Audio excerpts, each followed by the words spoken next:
dia, igreja. Quem é que sabe o que é que nós celebramos neste mês? Alguém sabe dizer, sem ser o Dia das Bruxas?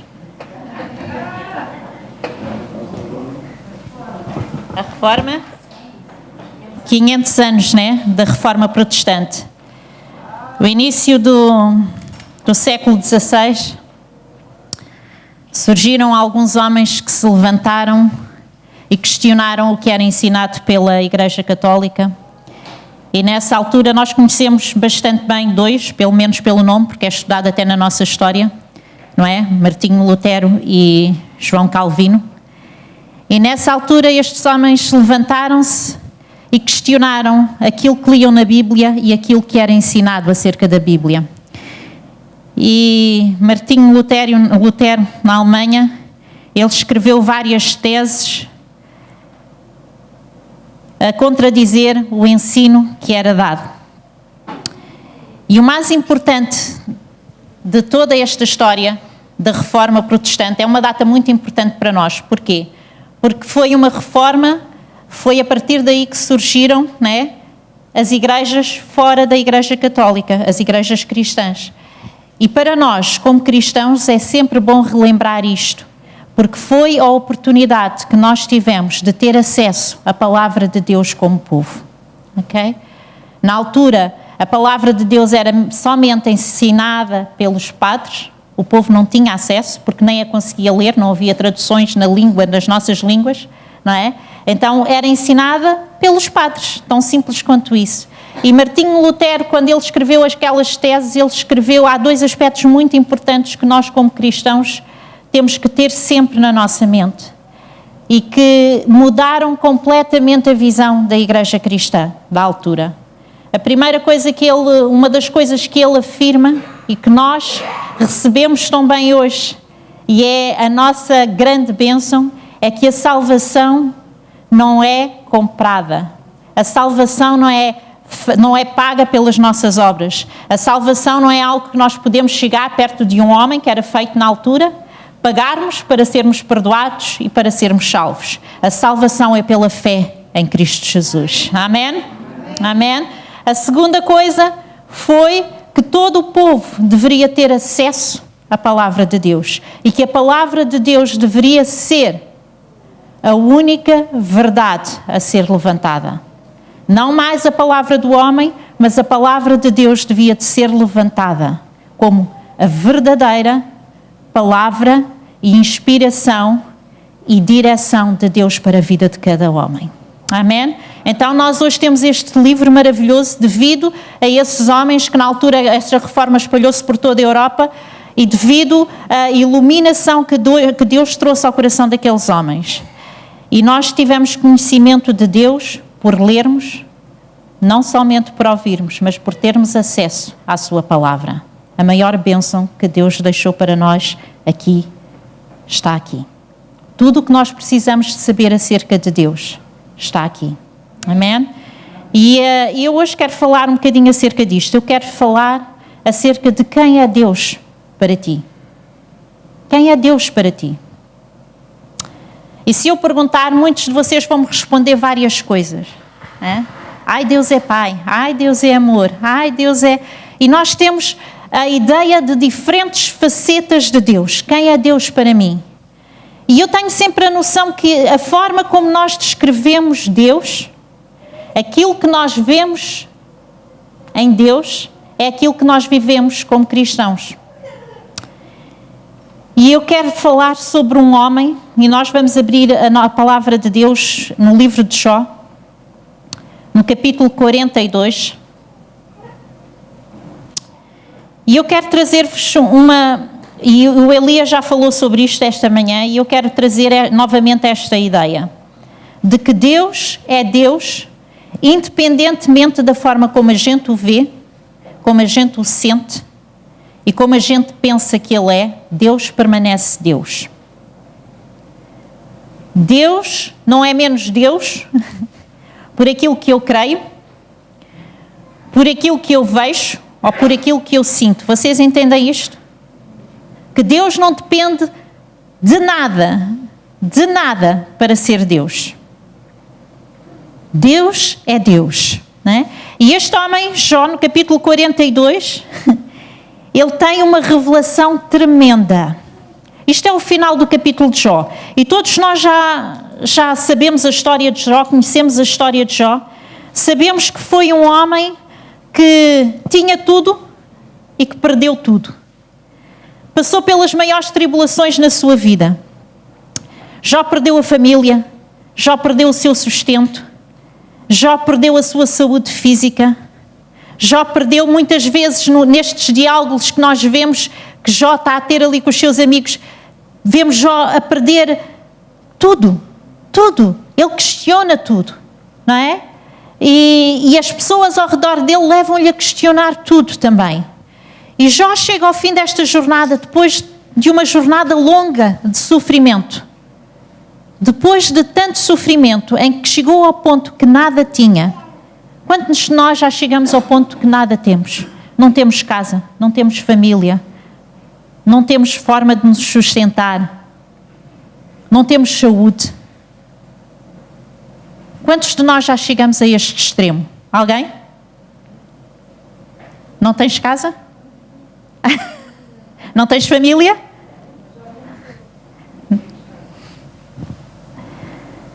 Jó levou tudo isto sobre a vida dele.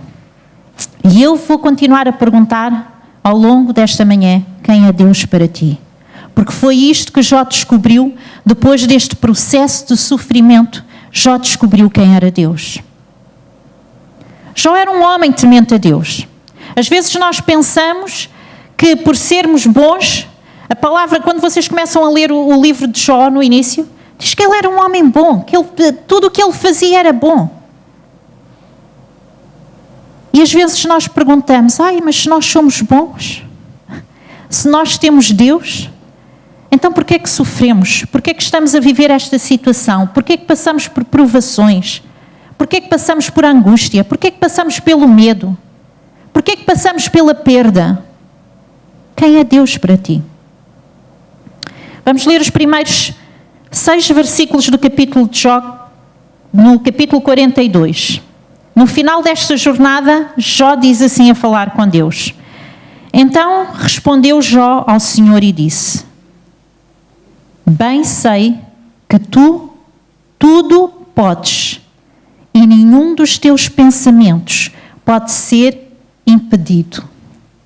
Bem sei que tu tudo podes, e nenhum dos teus pensamentos pode ser impedido. Em 2 versículos, Jó reconhece que Deus é todo-poderoso. Que Deus é todo-poderoso. E que aquilo que Ele fala, aquilo que Ele tem como desígnio, aquilo que Ele tem como propósito, não pode ser impedido.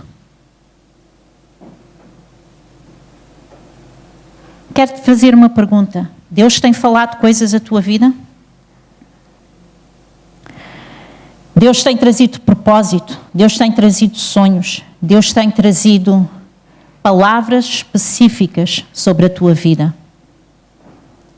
Tudo aquilo que Deus tem na sua mente não pode ser impedido. Nem por homem, nem por demónio. Vocês entendem isto? Deus é todo poderoso. Em 2 versículos, um homem bom, que aparentemente conhecia Deus, no fim de tanto sofrimento, ele reconhece a omnipotência de Deus. Deus é omnipotente. Deus é omnipotente. Os outros versículos dizem assim: Quem é aquele, dizes tu, que sem conhecimento encobre o conselho? Por isso falei do que não entendia. Isto é Jó dizer dele mesmo. Coisa que para mim era maravilhosíssima e que eu não compreendia. Escuta-me, pois, e eu falarei, eu perguntarei, e tu ensinas-me. Mais 2 versículos. E Jó reconhece que Deus é omnisciente. Deus tudo sabe. Deus tudo sabe. E Jó questiona-se, eu pensava que sabia as coisas, falei de coisas à toa. Mas agora eu reconheço que tu sabes. Portanto, agora eu vou perguntar e tu vais me ensinar. Quem tem sido Deus para ti? Tem sido omnisciente? Tem sido o Deus que tudo sabe, que tem todo o conhecimento, que conhece o dia de ontem, conhece o teu dia hoje e conhece o teu amanhã? Tens a certeza que Deus conhece o teu futuro? Tens a certeza que Deus conhece o teu deitar e o teu levantar? Quem é Deus para ti? Deus é omnisciente? Mais 2 versículos, vamos ver. Com o ouvir dos meus ouvidos, ouvi, mas agora te veem os meus olhos. Vamos só ler isto. Com o ouvir dos meus ouvidos, ouvi, mas agora te veem os meus olhos. Deus é omnipresente. Até então, Jó tinha ouvido falar acerca de Deus, tinha conhecimento de Deus, mas não tinha visto Deus. Deus é omnipresente. Deus está presente quando eu me deito. Deus está presente quando eu me levanto. Deus está presente quando eu lavo os meus dentes, quando eu tomo banho. Deus está presente quando eu como. Deus está presente quando eu estou a falar com o meu irmão, com o meu colega, com o meu patrão, com o meu amigo. Deus é omnipresente. Tens reconhecido isto diariamente? Quem é Deus para ti? Jó diz, eu até agora ouvi. Até agora conheci porque ouvi falar. Nós até conhecemos Deus por aquilo que lemos. Eu quero te perguntar, tens visto Deus? Tens visto que Ele é presente? Tens visto que Ele está lá? A Bíblia é um livro maravilhoso, irmãos, mas a Bíblia não foi escrita para provar que Deus existe. Quando nós lemos este livro, nós lemos um livro que confirma que Ele existe. Não estamos a ler para provar a existência de Deus. Ele existe. O que a Bíblia nos ensina é quem é Deus. O que a Bíblia nos ensina é quais são os seus desígnios. O que a Bíblia nos ensina é quais são os seus planos, quais são os seus propósitos. O que a Bíblia nos revela é a pessoa de Deus. E nós vivemos num mundo em que somos obrigados a provar quem nós somos. Não é? A sociedade hoje leva-nos a fazer isso. E quando nós vimos para o reino de Deus, não é? Quando eu digo isto, porquê que eu digo isto? Eu digo isto porque as pessoas hoje em dia são muito avaliadas por aquilo que elas fazem, não por aquilo que elas são. Nós somos muito avaliados pelo que somos, pelo que fazemos, não é? A profissão que temos, as capacidades que temos, os talentos que temos, não é? E as pessoas olham muito para nós dessa forma, nesse sentido. Então é mais o que fazemos do que aquilo que nós somos. E quando nós chegamos ao reino de Deus, nós trazemos connosco coisas de outro reino, que não fazem parte deste reino de luz. E nós chegamos aqui ao reino de Deus e nós queremos provar Deus. Como se Deus não fosse Deus, como se Ele tivesse que ser provado. E nós tentamos pôr Deus à prova. Se tu fizeres isto, Deus, então tu és Deus. Se tu responderes a esta oração, Senhor, então tu és Deus. Deus não precisa de ser provado. Vocês entendem isto? Deus não precisa de ser provado. Então eu quero dizer, o que é que Deus não é para nós quando, por exemplo, nós trazemos deste mundo tudo menos a confiança em Deus. Quando nós acreditamos mais nas coisas que vemos no mundo do que aquilo que Deus diz que é. Quando nós fazemos isto, nós estamos a dizer que Deus não é omnipotente. Quando tu confias mais naquilo que tu conquistas no mundo do que aquilo que Deus diz que Ele pode fazer, tu estás a dizer que na tua vida Deus não é omnipotente. Se tu dependes do teu trabalho, se tu dependes das tuas capacidades, se tu dependes do dinheiro que tu tens no banco, se tu dependes de quem tu és, quando isso te é roubado, tu consegues ver o poder de Deus? Então alguma coisa tem que ser mudada na nossa mente.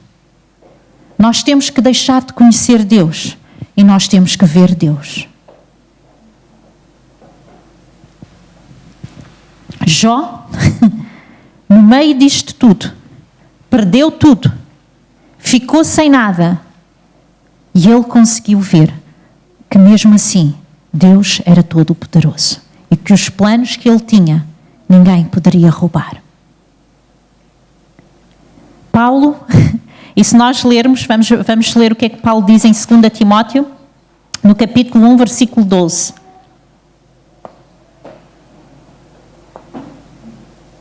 Segunda Timóteo 1:12. Esta passagem é muito conhecida por causa do início da passagem. É a passagem que todos nós conhecemos em que Paulo está a encorajar Timóteo. E Timóteo provavelmente estava um bocado abatido, estava a passar por um momento talvez de dor. O seu mentor, que era Paulo, estava preso. A igreja estava a ser bastante perseguida nesta época. Os cristãos estavam a ser mortos. Nós, irmãos, eu não sei, nós às vezes queixamos do nosso sofrimento. Nós queixamos do nosso sofrimento e quando passamos por uma dor, nós deixamos de ver o poder de Deus. Choramos, lamentamos, andamos afundados na nossa tristeza. Nesta passagem, a igreja estava a ser perseguida. Os crentes estavam a ser mortos. Paulo estava preso à espera de morrer. Já passaste por tamanho sofrimento? Esta é a altura em que eles eram lançados na arena para serem comidos por leões. O que é que nós andamos a chorar, irmãos? O que é que nós andamos... Neste momento, em várias partes do mundo, há crentes a serem perseguidos e há crentes a morrerem por amor a Deus, por amor a Jesus.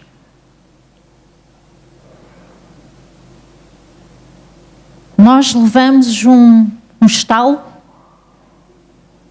e já é uma grande montanha para nós. Ai, Deus já não me ouve. Ai, Deus não está presente. Onde é que está o poder de Deus? E Paulo diz assim neste versículo: por cuja causa padeço também isto, a falar de Jesus, a causa de Cristo.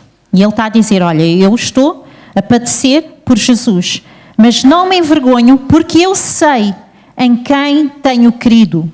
Tu sabes em quem tu crês realmente? Tu sabes quem é Deus? Tu sabes o que Ele pode fazer? E Paulo, no meio desta grande tribulação, Timóteo a sentir-se ali abatido, ele diz, Timóteo, acorda, desperta o dom que está em ti e que te foi dado pela imposição das mãos. Eu sei que há várias interpretações, eu acredito que ele está a falar do batismo do Espírito Santo. E ele está a dizer, tu tens Deus na tua vida. Desperta, acorda, vê quem é que tu tens na tua vida. E isto é Paulo, preso, a falar com Timóteo. E ele continua e diz, eu sei em quem eu tenho crido. Eu sei em quem eu tenho crido. E ele continua, e estou certo de que Ele é poderoso. Estou certo de que Deus é poderoso, é omnipotente, para guardar o meu depósito até aquele dia. Paulo chegou a uma realidade em que nós estamos muito longe dela. Em que tudo o que era visível para ele já não tinha importância. Porque ele tinha os seus olhos colocados num alvo muito maior. Num alvo muito maior. E ele acreditava que tudo aquilo que Deus tinha feito na vida dele, até ali, até aquele momento, era suficiente. E Deus ia guardar tudo o que tinha feito até ali. Se de um momento para o outro Deus nos deixasse de abençoar, tudo o que Deus fez na nossa vida até agora, não era suficiente?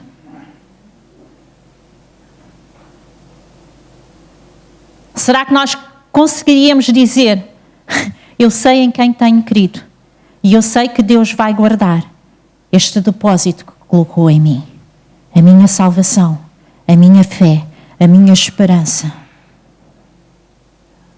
Será que nós somos capazes de dizer na nossa provação: eu sei que Deus é todo-poderoso? Será que nós conseguimos dizer na nossa tristeza, na nossa angústia, na nossa dor: eu sei que Deus é todo-poderoso? Quem é Deus para ti? Ok?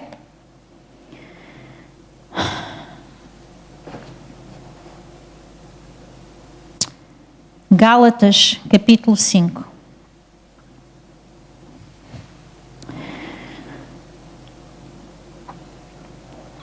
Do versículo 18 a 21, tem aqui umas afirmações muito sérias.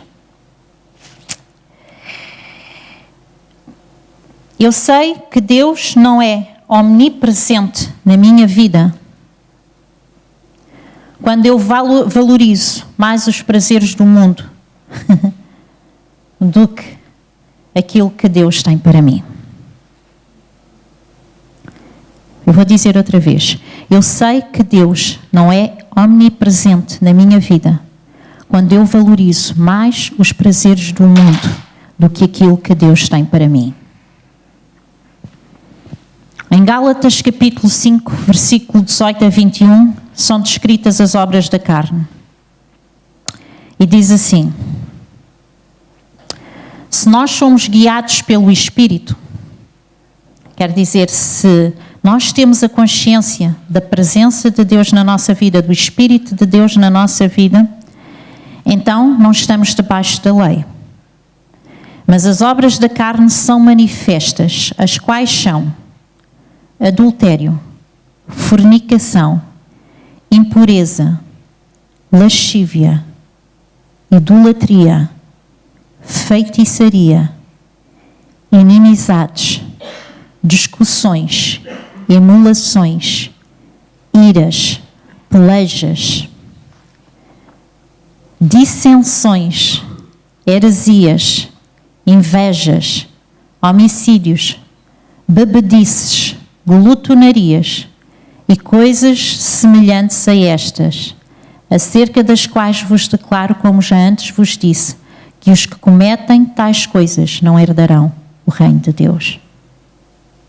É tão engraçado como nós temos as coisas como garantidas. Às vezes somos tolos, como diz em Provérbios. Se nós temos mais prazer nas coisas do mundo, e eu vou mudar, se nós temos mais prazer nestas obras da carne, então nós não estamos conscientes da presença de Deus na nossa vida. E então Deus não é omnipresente para mim. Porque eu decido ignorar a presença de Deus que habita em mim, porque tenho prazer nestas obras da carne. Irmãos, ao analisarmos estas obras, ao lermos estas obras, conseguimos identificar coisas na nossa vida? Eu vou ler outra vez. Vamos ler. Porque as obras da carne são manifestas, as quais são adultério, fornicação, impureza, lascívia. Aquilo que fazemos com o nosso corpo que vemos com os nossos olhos e que pensamos com a nossa mente. Percebem o que eu estou a dizer?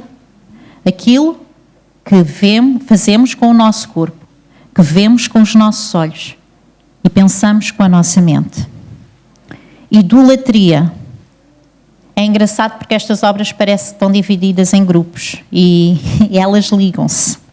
Idolatria, feitiçaria, inimizades, porfias, emulações, iras, pelejas, dissensões, heresias, invejas, homicídios, bebedices, glutonaria e coisas semelhantes a estas, acerca das quais eu vos declaro: aqueles que as praticam não herdarão o reino de Deus. A palavra de Deus não mente. Nós pensamos tanto em facetas de Deus como o amor, como a bondade, como a fidelidade, que esquecemos as outras palavras que estão na Bíblia. Se tu estás a esquecer-te da presença de Deus quando tu praticas estas coisas, a tua carne está a reinar mais sobre ti do que Deus em ti. Não podes dizer que Deus reina em ti e tu praticas estas coisas. É impossível. Alguma coisa tem que mudar na forma como nós vemos Deus, irmãos. O livro de Amós é um livro escrito para Israel, para as 10 tribos de Israel. E quando nós lemos o livro de Amós, é um livro horrível de ler, no bom sentido, porque todo o livro é descrever os pecados daquelas tribos. E tu fizeste isto, e fazes isto, e fazes isto, e fazes isto, e descreve, até ao final do livro, está a ser descrito os pecados daquelas tribos. E Deus está a prometer a justiça dele sobre eles. Mas no meio do livro, Deus diz assim: venham a mim para que vivam. Venham a mim para que se vivam. Eu vou-vos dizer, irmãos, Deus não traz nenhuma exortação sem trazer a sua mão estendida para nos ajudar, para nos dar vida, para nos abençoar, para nos libertar. Esta foi uma das palavras que mais me custou trazer a vocês, porque nós estamos a falar de alegria este mês. E eu dizia assim: Deus, eu não quero falar sobre isto, porque às vezes Deus dá-me estas palavras de exortação e eu gostava de chegar aqui e pregar coisas alegres e que a gente saia em pulo e a vitória, o Senhor está connosco e vamos vencer e vamos conquistar e vamos... Eu gostava. Então eu debati muito com Deus para trazer esta palavra hoje.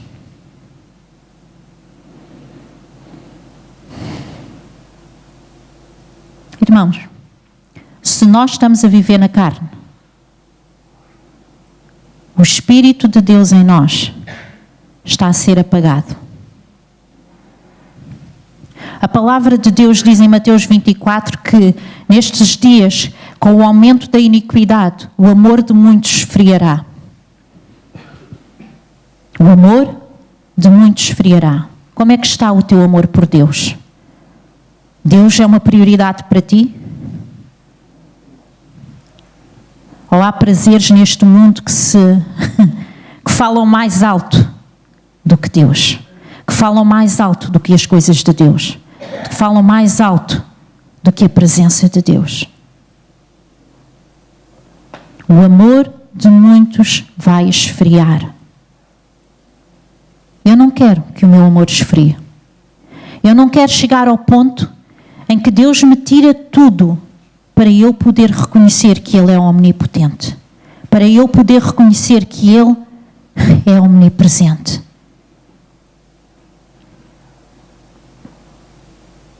Deus está-nos a exortar nesta manhã. E Deus está a dizer: limpem a vossa casa. Limpem o vosso coração. Irmãos, nós não somos caixotes de lixo de ninguém.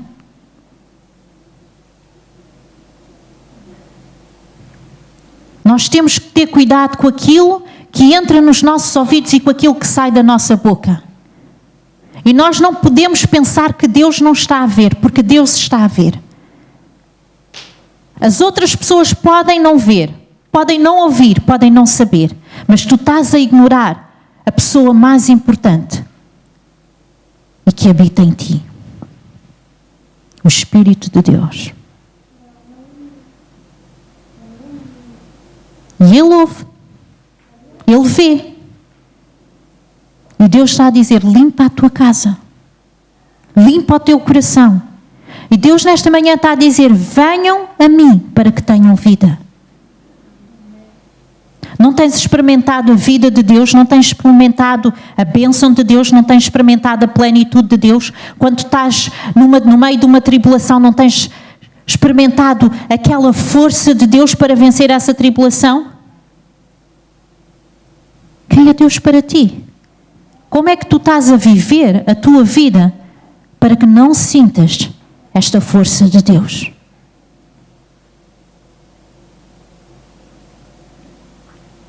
Ok? Voltem para mim para que tenham vida. Queres ter vida? Mesmo no meio da angústia, mesmo no meio da tristeza, mesmo no meio da tribulação. Queres ter vida? Limpa a tua casa e sente a presença de Deus dentro de ti. E eu digo-te então, como Paulo dizia a Timóteo, desperta o dom que há em ti, porque tu tens a vida de Deus em ti.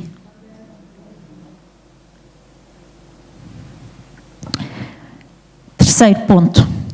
Quando valorizas mais aquilo que tu pensas e aquilo que tu queres do que aquilo que Deus diz, quando valorizas mais o que tu pensas e o que tu queres do que aquilo que Deus diz, então Deus não é omnisciente para ti. Ok? A palavra de Deus tem que ser a autoridade sobre a nossa vida. Romanos capítulo 1, versículo 21 a 25. Podemos abrir.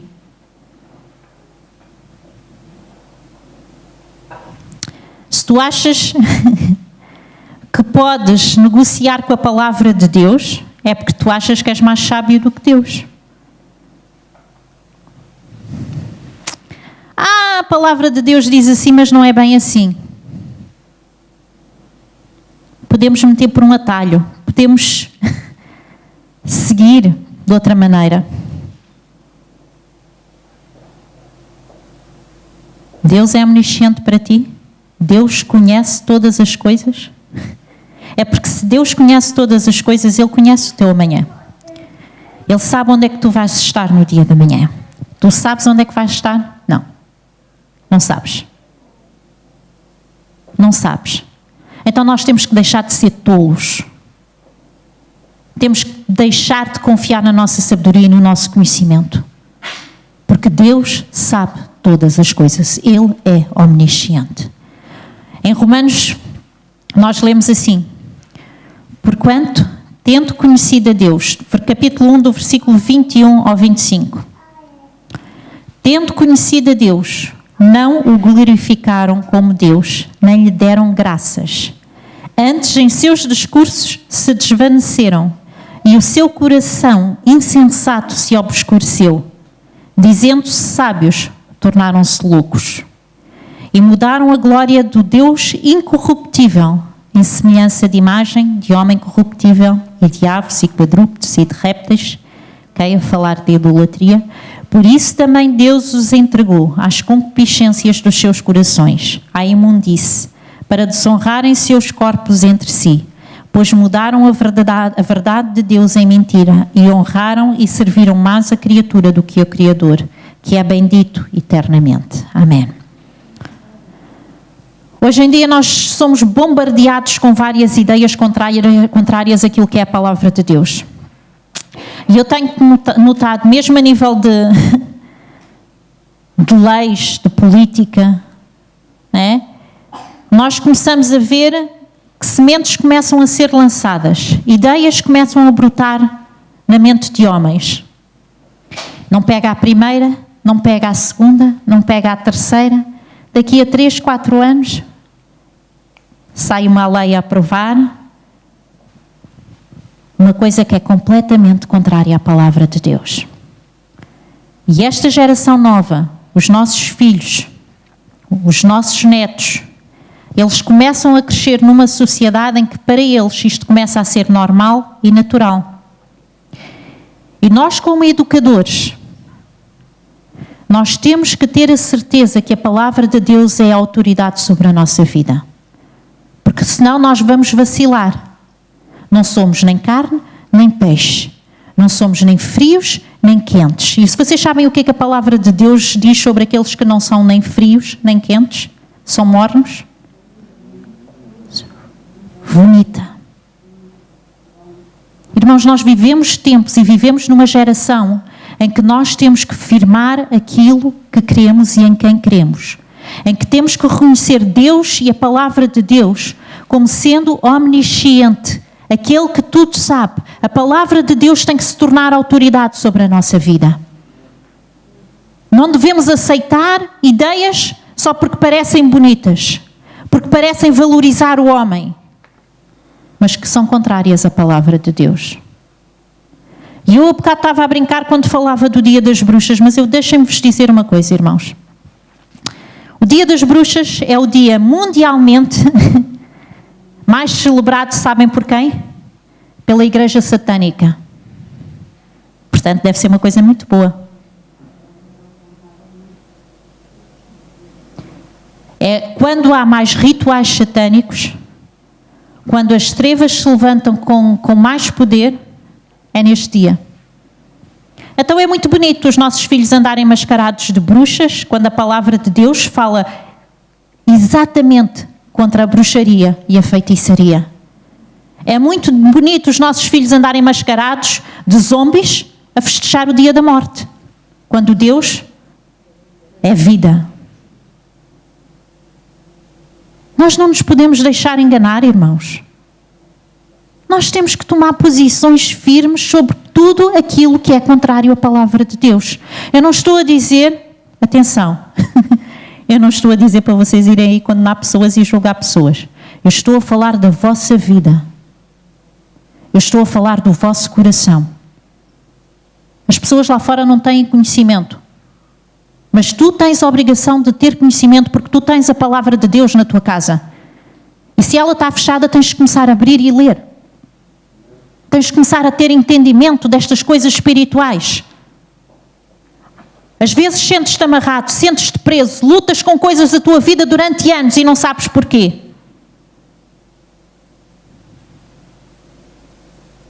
Porque Deus não tem sido omnipresente, Deus não tem sido omnipotente, Deus não tem sido omnisciente sobre a tua vida. Porque tu tens tomado mais prazer em outras coisas do que naquilo que Deus é, aquilo que Deus diz e aquilo que Deus faz. Entendes isto? Há tantas ideias a surgirem agora, contrárias à palavra de Deus. Eu só mencionei o Dia das Bruxas porque amanhã eu sei que há aí várias festas do Dia das Bruxas. Eu faço parte de uma associação de pais, lá da escola do Rodrigo, e há 3 anos para cá, eles começaram a festejar o Dia das Bruxas. O Dia das Bruxas nem é uma festa nossa, não é? Foi lá importada aqui dos Camões, não é? E eles começaram a festejar o Dia das Bruxas. E eu tomei uma posição, eu e outra rapariga que estão lá na associação, nós somos um grupo de 13, e eu disse, não, eu não participo. Posso ajudar noutra festa qualquer, mas no Dia das Bruxas eu não participo e o meu filho não vem. Ah, porquê? Porque eu não concordo. Não concordo com a celebração dos mortos. Porquê? E elas ficaram, está bem, 2º ano. E a presidente, ela disse, eu também não gosto, mas elas gostam. E então ela faz a festa. 2º ano. Mesma história. Não celebro. Não venho, não participo, não ajudo e o meu filho também não vem. 3º ano. Porque aquilo vai sempre a votos, se fazemos ou se não fazemos. 3º ano. Durante 2 anos eram só 2 a dizer que não. Este 3º ano foi 5 contra 6 a favor. Estamos quase lá. Estamos quase lá. Não vamos fazer. Porque houve outra festa qualquer, então, não se faz. Não vamos fazer. Porque é isto que está a ser trazido para dentro das escolas dos nossos filhos. É isto que está a ser ensinado. E é isto que nós estamos a alimentar como se fosse uma coisa normal. É normal, é natural, eles gostam de se mascarar. Então, mascara o teu filho, arranja aí uma coisa bonita para o mascarar, mas não no dia das bruxas, senão a celebrar a morte.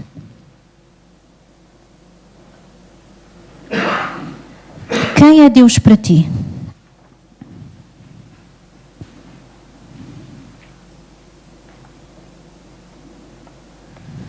Vamos ler o último versículo de Jó. Versículo 6. Por isso me abomino e me arrependo no pó e na cinza. Depois de Jó ver quem Deus era, ele chegou a uma simples conclusão: eu não sou nada. Eu não sou nada e Deus é tudo. Deus é omnipotente, Deus é omnipresente e Deus é omnisciente. E no meio do meu sofrimento, no meio da minha dor, eu consegui ver isto. Eu consegui reconhecer a grandeza de Deus. No meio do teu sofrimento, no meio da tua dor, tu conheces e reconheces a grandeza de Deus? Tu consegues chegar àquele ponto em que dizes: eu não sou nada, mas Deus é tudo em mim. E é isto que eu quero trazer a vocês hoje. Deus quer ser tudo em ti. Quer ser tudo em ti. E para isso nós temos que deixar só de ouvir, de saber porque alguém disse, de saber porque conhecemos. Nós temos que ver. Eu tenho que ver a presença de Deus em mim. Eu tenho que reconhecer que no meio da minha tribulação, Deus está lá para me dar a mão. Eu tenho que reconhecer que, por muita inteligência e muita sabedoria que eu tenho, eu não sei nada diante de Deus. E Ele sabe tudo. Eu tenho que reconhecer que a palavra de Deus diz que eu sei os planos que eu tenho para ti. E são planos de bênção e não de maldição. E às vezes nós acreditamos mais no negativo, mais na maldição, mais no poder que não vem de Deus do que no poder que vem de Deus. Quem é Deus para ti? Eu quero que tu saias hoje daqui a dizer: Deus é tudo para mim. Deus é tudo para mim. Por isso, eu vou negar o meu conhecimento. Eu vou negar os meus prazeres. Eu vou negar todo o conhecimento que eu trago e toda a bagagem que eu trago do mundo. E hoje, neste dia, eu vou me arrepender tal como Jó. E eu vou vir a Deus para que eu tenha vida. Isto é uma palavra de exortação. E eu quero vos dizer, a forma que eu recebi esta palavra foi muito muito dura. Eu disse: Deus, mas eu não quero apresentar isto desta forma. Porque foi muito pesada. Eu senti tristeza de Deus. Disse: Deus, como é que eu posso transmitir de forma que eles entendam? Irmãos, nós temos que chegar àquele ponto em que nos arrependemos da forma como nós estamos a ignorar Deus. Porque nós vivemos a nossa vida a ignorar Deus. E depois clamamos quando vem a dor. Mas não queremos cumprir tudo o resto. Não queremos pôr a nossa vida em ordem. Queremos viver como nos bem entendemos. Somos amigos de Deus. É assim que os amigos agem, não é? Somos amigos de Deus e Deus é nosso amigo realmente. Mas Deus também é todo-poderoso. Deus é Rei. Deus é Senhor. E os amigos agem assim. Olha, hoje posso estar contigo? Vou lá. Epá, amanhã não me dá muito jeito. Epá, não gosto muito disto, da forma como tu estás a fazer as coisas. Pá, vou fazer de outra maneira, mas continuamos a ser amigos.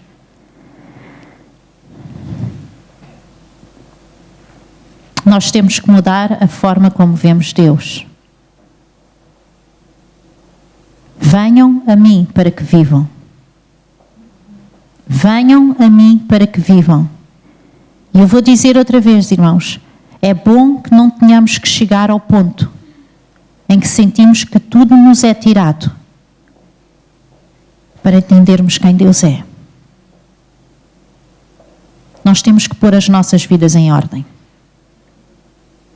As provações que nós passamos não são porque o diabo é muito forte, não são porque Deus não está conosco. Jó passou por elas e chegou a um entendimento que se calhar nenhum de nós chegou até hoje. E é um reconhecimento que ultrapassa qualquer coisa. Em Romanos e em Tiago diz que as tribulações produzem perseverança. Diz que devemos passar pelas tribulações, Romanos e Tiago diz assim, devemos passar pelas tribulações com alegria. Pronto, estou a falar de alegria, estou a falar do tema. Encaixei.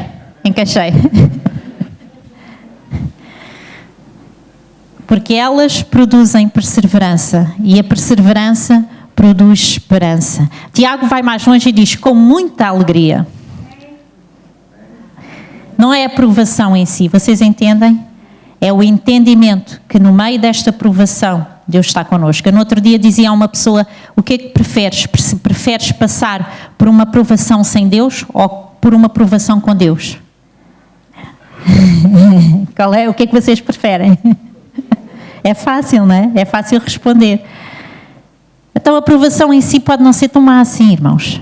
A palavra de Deus devemos passar por elas com alegria. Porquê? Porque nós reconhecemos que Deus é connosco. E que no meio daquela provação nós vamos conquistar perseverança. E com a perseverança nós vamos conquistar esperança, que é o que diz a palavra de Deus. E eu acrescento, a esperança é aquilo que edifica a nossa fé. Então, quando nós saímos das provações, a nossa fé é edificada. E nós saímos mais fortalecidos. E nós olhamos e dizemos, o meu Deus é omnipotente. O meu Deus é omnisciente. O meu Deus é omnipresente. Porque nesta prova, Ele esteve lá. Ele manifestou o seu poder. Ele manifestou o seu conhecimento. E eu pude sair vitorioso. Porquê? Porque eu reconheci que sem Deus eu não sou nada.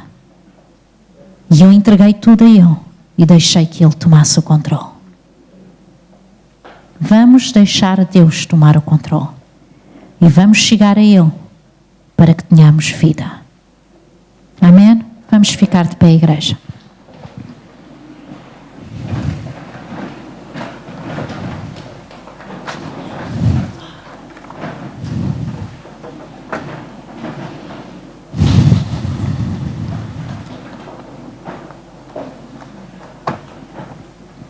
Vamos levantar as nossas mãos aos céus. E vamos orar.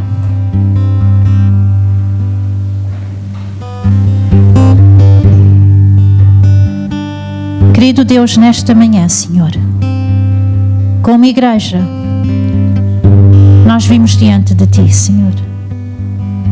E Deus, nós queremos clamar o Teu perdão.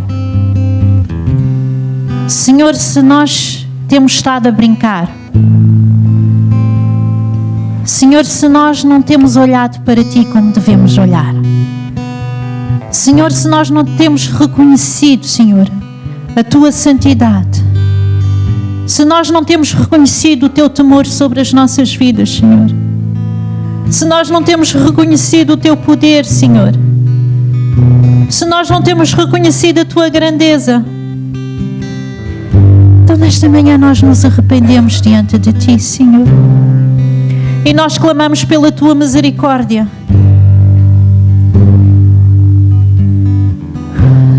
Querido Deus, nós nesta manhã dizemos que queremos sentir, queremos ver a Tua presença. Deus, nós queremos tocar a Tua vida. Não queremos saber apenas que Tu existes, Senhor. Não queremos saber apenas, Senhor, porque temos conhecimento disso. Mas queremos, Senhor, nos aproximar de Ti. E queremos entregar tudo, tudo, tudo a Ti, Senhor, para que Tu sejas tudo em nós. Senhor, nesta manhã ouve o coração de cada um dos Teus filhos. Senhor, tem misericórdia. Olha para a entrega de cada um. E Deus, se temos pecado contra Ti, então perdoa-nos. Muda a nossa mente, Senhor. Muda a forma de pensarmos. Muda a forma de agirmos, Senhor.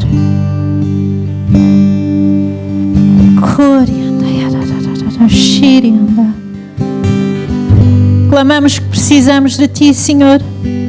Clamamos que nada somos sem Ti, Deus. Clamamos, Senhor, que no meio da nossa provação, Senhor, Tu és tudo. Tu és tudo, Senhor. Não é a minha força, não é a minha sabedoria, Senhor. Não é o meu entendimento, não é o meu conhecimento, Deus. Senhor, dizemos, Senhor, que não há outra fonte senão Tu. Tu és a nossa fonte. Não procuramos soluções em homens, Senhor. Tu és a nossa solução. Tu és a nossa solução.